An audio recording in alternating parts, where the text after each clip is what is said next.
The wind on the Pliocene pampas did not whisper. It hissed, cutting through the tall, coarse sawgrass of what would one day be Argentina. It was a world of monochromatic gold and rust, bathed in a heat that shimmered off the horizon. Here, silence was not peace. It was a prelude. In the tall grass, a macrochenia, a camel-like browser with a trunk, distinctively unbecoming of its grace, lifted its head. It had heard the sound that defined the nightmares of the epoch, a low, resonant thrumming against the earth. Suddenly, the grass exploded. A towering silhouette eclipsed the sun. 7 feet of feathered muscle, moving with the mechanical precision of a nightmare.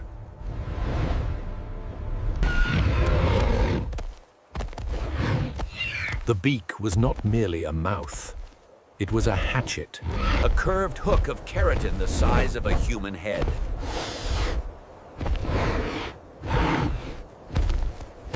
There was no roar, only the terrifying hiss of air forced through avian lungs. And the thunder of 2 massive legs closing the distance. The strike was vertical, precise, and instantaneous. In this brutal theater of the Pliocene, the terror bird did not just hunt, it executed. To understand the tyranny of the Phorusrhacidae, one must first understand the stage upon which they were cast. 3.9 million years ago, South America was not merely a continent, it was a fortress. For nearly 60 million years, since the cataclysm that ended the reign of the dinosaurs, this landmass had drifted in splendid isolation, severed from the rest of the world by vast oceans. the atmosphere of the early Pliocene was one of changing tides. The dense, humid forests that had once blanketed the continent were receding, giving way to the vast, open pampas. This shift was the crucible that forged the terror bird. They shared the landscape with other evolutionary oddities. Giant ground sloths that lumbered like living boulders, and glyptodonts, armadillo-like tanks the size of automobiles. The terror bird was the monarch. It walked with the arrogant stride.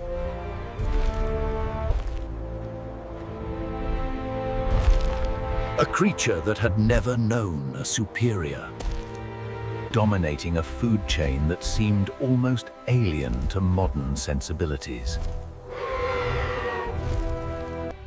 Instead, evolution granted them a skull of immense rigidity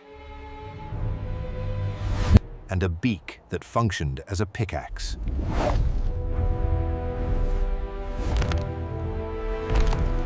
Their femurs were thick pillars, their tibiotarsi elongated to act as shock absorbers. We must also consider their sensory world. Their orbits, eye sockets, were angled forward, granting them binocular vision. In the hallmark of the predator, they saw the world in depth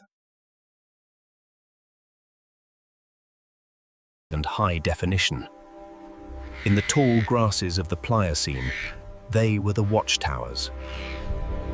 One can visualize the mating displays.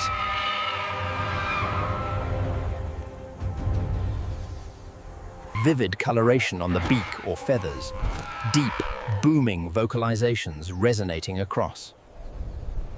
the scrubland, a display of power to hold onto a prime hunting ground. Instead, the terror bird engages the muscles of its massive neck. Muscles so powerful they rivaled the shoulders of a bull. It rears back and drives its skull downward.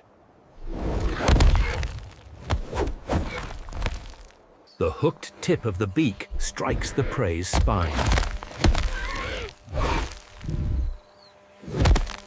Or cranium, with the force of a falling sledgehammer.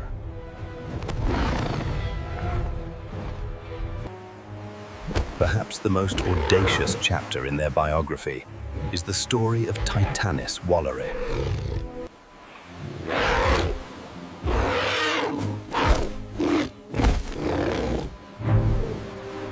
And cats, and for a time, they held their ground.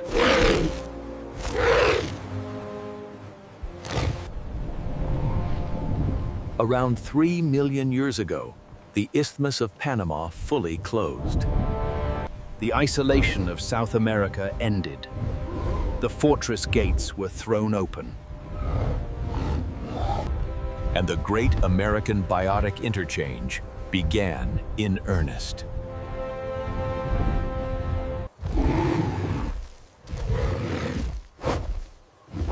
From the north came the placental carnivores, the saber-toothed Smilodon, the dire wolf, and the short-faced bear.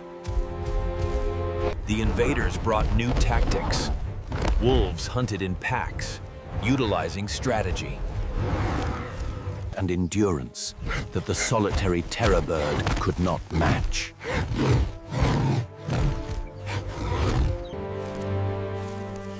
There is also the heartbreaking theory of the nest. The new mammalian invaders, raccoons, coyotes, and small weasels, were expert egg thieves. The terror birds could fight a wolf.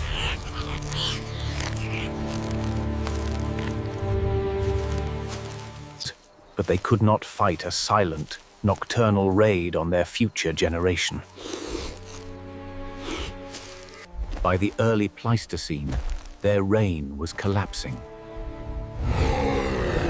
They retreated into the shadows, their populations fragmenting, their dominance fading into a memory.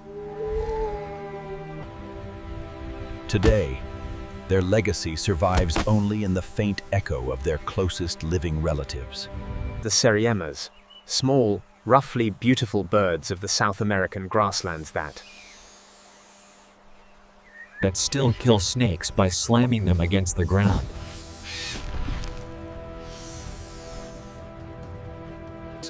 A miniature reenactment of their ancestors' thunderous power. To look upon the fossilized skull of a terror bird is to feel a profound sense of what if. They remind us that the dominance of mammals was not inevitable. It was circumstantial.